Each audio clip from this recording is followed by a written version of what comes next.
Exit പോളുകളേക്കാൾ മികച്ച പ്രകടനം എന്നതാണ് ഇപ്പോൾ സാദിഖ് അലി ശിഹാബ് തങ്ങളുടെ ഭാഗത്ത് നിന്ന് ഉണ്ടാകുന്ന പ്രതികരണം. ഇപ്പോൾ ഡാനി ഇപ്പോൾ കൂടി ചേരുന്നുണ്ട്. ഡാനി, ഈ മധ്യ കേരളം എന്നത് രാഷ്ട്രീയത്തെ സംബന്ധിച്ചിടത്തോളം വളരെ പ്രധാനപ്പെട്ട ഒന്നാണ്. അതിൽ തന്നെ കൊച്ചി പോലെ അല്ലെങ്കിൽ എറണാകുളം പോലെ നഗര കേന്ദ്രീകൃതമാകുന്ന വോട്ടുകൾ ഒരു കാലങ്ങളിൽ എപ്പോഴും UDFന് വലിയ പ്രതീക്ഷ നൽകുന്നത് ഈ നഗര കേന്ദ്രീകൃതമായ വോട്ടുകൾ ആയിരുന്നു.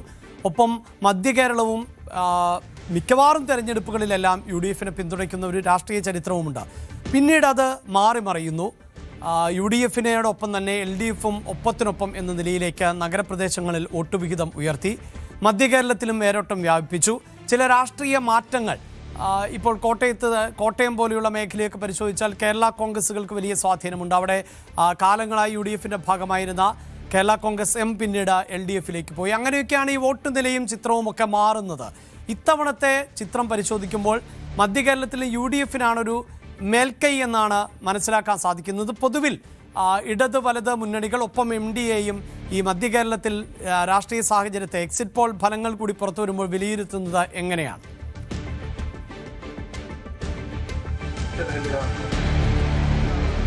അഭിലാഷ്, മധ്യ കേരളം പൊതുവെയും ഒരു UDFനോട് ഒരു ചായുന്ന ഒരു സമീപനം എക്കാലവും തന്നെ പുലർത്തി മുന്നോട്ട് പോകുന്നിട്ടുണ്ട്.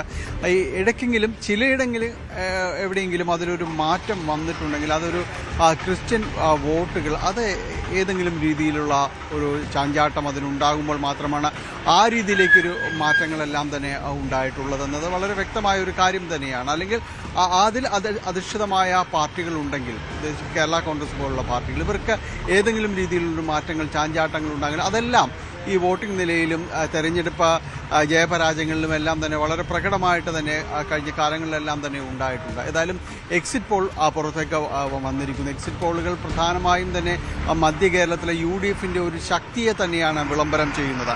അതിലൊരു സംശയവുമില്ല. കാരണം ഒരു പ്രതാപകാലത്തേക്ക് മധ്യ കേരളത്തിൽ UDFനുണ്ടായിരുന്ന ഒരു പ്രതാപകാലത്തേക്ക് തിരിച്ചു വരാൻ അവർക്ക് കഴിഞ്ഞിട്ടുണ്ട് എന്ന രീതിയിലുള്ള വിലയിരുത്തലുകളാണ് പൊതുവെയും തന്നെ നടക്കുന്നത്. എറണാകുളം ജില്ലയിലേക്ക് വരുമ്പോൾ പ്രത്യേകിച്ചും അത് എടുത്തു കാണാം. കാരണം ഏതാണ്ട് 14 സീറ്റുകളിൽ 12 എണ്ണത്തിലുമെല്ലാം തന്നെ വിജയസാധ്യത തന്നെ കൽപ്പിക്കുമ്പോൾ എത്രത്തോളം അതിൽ മാറ്റങ്ങൾ ഉണ്ടായിട്ടുണ്ട് എന്നത് വ്യക്തമാകുന്നു. അതിൽ പ്രധാനപ്പെട്ട ഘടകങ്ങളുണ്ട്. അതിൽ ഒന്ന്, ക്രിസ്ത്യൻ വോട്ടുകൾ അത് കൂടുതൽ UDF പക്ഷത്തേക്ക് വന്നിട്ടുണ്ട് എന്നൊരു വിലയിരുത്തൽ പൊതുവിൽ തന്നെ ഉണ്ടായിട്ടുണ്ട്. അതിൽ ചിലയിടങ്ങളിലെങ്കിലും ഒരു കാരണമായിട്ട് വിലയിരുത്തപ്പെടുന്നത് ഈ എറണാകുളം ജില്ലയിലേക്ക് വരുമ്പോൾ എറണാകുളം ജില്ലയിൽ അങ്ങനെ ഒരു UDFന് അനുകൂലമായൊരു ഒഴുക്ക് വന്നിട്ടുണ്ടെങ്കിൽ, ക്രിസ്ത്യൻ വോട്ടുകൾ അടുത്തേക്ക് വന്നിട്ടുണ്ടെങ്കിൽ അതിന് ചില മണ്ഡലങ്ങളിലെങ്കിലും കാരണമാവുന്നത് ഈ NDAയുടെ ഒരു പുതിയ കൂട്ടുകെട്ടിനെല്ലാം തന്നെ അടിസ്ഥാനപ്പെടുത്തുന്നുണ്ട്.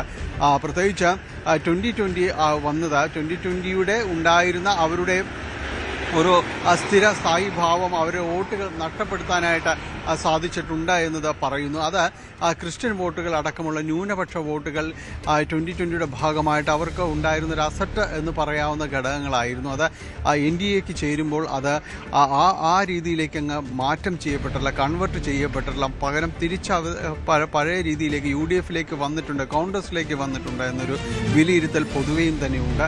അത് ചില മണ്ഡലങ്ങളിലെങ്കിലും വളരെ അതിശക്തമായിട്ട് പ്രതിഫലിക്കും എറണാകുളം ജില്ലയിൽ എന്നാണ് പൊതുവിൽ പറയുന്നത്. ഇപ്പോൾ വന്നിട്ടുള്ള എക്സിറ്റ് പോളുകളെ വിലയിരുത്തിക്കൊണ്ട് ആ രീതിയിൽ തന്നെയാണ് പറയുന്നത്. എറണാകുളത്ത് കഴിഞ്ഞ തവണ മത്സരിച്ച ഇടങ്ങളിലെല്ലാം ഏതാണ്ട് 8 ഇടങ്ങളിൽ 2020 മത്സരിച്ചെങ്കിൽ പലയിടങ്ങളിലും NDAക്ക് മുകളിൽ വോട്ട് നേടാനായിട്ട് അവർക്ക് സാധിച്ചിട്ടുണ്ടായിരുന്നു. അപ്പോൾ ആ വോട്ട് പ്ലസ് 2020യുടെ വോട്ട് എന്ന രീതിയിലെല്ലാമായിരുന്നു ആദ്യഘട്ടത്തിലെ കാൽക്കുലേഷനിൽ അത് മാറിയിട്ടുണ്ട് എന്നതാണ് ഇപ്പോഴത്തെ ഒരു എക്സിറ്റ് പോളുകളുടെ ഫലങ്ങൾ സൂചിപ്പിക്കുന്നത്. കാരണം പലയിടങ്ങളിലും UDFനെ ശക്തിപ്പെടുത്തുന്നതിൽ ഈ വോട്ടുകൾ തിരിച്ചു വന്നതെല്ലാം തന്നെ സഹായിച്ചിട്ടുണ്ട് എന്ന രീതിയിലേക്ക് വിലയിരുത്തലുകൾ പോകുന്നുണ്ട്. ശ്രദ്ധേയമായ മറ്റൊന്ന്, കളമശ്ശേരിയിലടക്കം മന്ത്രി P രാജീവിൻ്റെ മണ്ഡലമാണ്. കളമശ്ശേരിയിലടക്കം അതിശക്തമായ മത്സരം നടന്നു. വിജയസാധ്യത പ്രവചിക്കാൻ കഴിയാത്ത രീതിയിലേക്ക് ഈ മണ്ഡലങ്ങളുടെ ഒരു മാറ്റങ്ങൾ വന്നിട്ടുണ്ട്. മണ്ഡലത്തിൽ മത്സരം ശക്തമായിട്ടുണ്ട് എന്നതടക്കമുള്ള കാര്യങ്ങളാണ്. കഴിഞ്ഞ തവണ 9 സീറ്റ് UDFനുണ്ടായിരുന്നു, 5 സീറ്റായിരുന്നു ഇടതു മുന്നണിക്കെങ്കിൽ ഇത്തവണ UDF അത് 12 സീറ്റിലേക്ക് ഉയർത്തും എന്നതാണ് ഏതാണ്ട് എക്സിറ്റ് പോളുകൾ പലതും തന്നെ ഇത് ചൂണ്ടിക്കാണിക്കുകയും ചെയ്യുന്നു. അപ്പോൾ വലിയ രീതിയിലുള്ള മാറ്റങ്ങൾ ഈ വോട്ട് വിഹിതങ്ങളുടെ കാര്യത്തിൽ ഉണ്ടായിട്ടുണ്ട് എന്നത് വ്യക്തമായിട്ട് നമുക്ക് പറയാനായിട്ട് സാധിക്കുകയും ചെയ്യും. മധ്യ കേരളത്തിൽ വരുമ്പോൾ ഇടതുമുന്നണിക്ക് കുറെയെങ്കിലും ആശ്വാസം നൽകുന്നൊരിടമെന്ന് പറയുന്നത് എല്ലാ കാലത്തെയും പോലെ തന്നെ തൃശ്ശൂരിൽ അവർക്ക് ശക്തമായൊരു ബേസ് ഉണ്ട് എന്നതാണ്. എങ്കിലും അവിടെയും ഒരു 1 സീറ്റാണ് നിലവിൽ UDFിലുള്ളത്. അതൊരു 4 സീറ്റിലേക്കെങ്കിലും മാറ്റാൻ കഴിയും എന്നതാണ് ഈ ചില എക്സിറ്റ് പോളുകൾ എങ്കിലും കൃത്യമായ സൂചനകൾ നൽകുന്നത്. അതിൽ മധ്യ കേരളത്തിൽ 1 സീറ്റ് NDAക്ക് ലഭിക്കും എന്ന് പറയുന്നത് തീർച്ചയായും അത്തരം സൂചകങ്ങളുള്ളത് തൃശ്ശൂരിലേക്ക് തന്നെയാണ്. അവിടെ NDAക്ക് അക്കൗണ്ട് തുറക്കാൻ സാധിക്കുമോ എന്ന ആ രീതിയിൽ തന്നെ വലിയ ചർച്ചകളുണ്ടായിരുന്നു. ഏതായാലും ആ എക്സിറ്റ് പോളുകൾ അത്തരം ചില സൂചനകൾ കൂടി നൽകുന്നുണ്ട്. എന്തായാലും ആ മധ്യ കേരളം UDFിൻ്റെ ഒരു ബെൽറ്റ് എന്ന രീതിയിൽ അത് ഒന്നുകൂടി ശക്തിപ്പെടുത്തുന്നു, ഒന്നുകൂടി അത് അരക്കെട്ടുറപ്പിക്കുന്നു.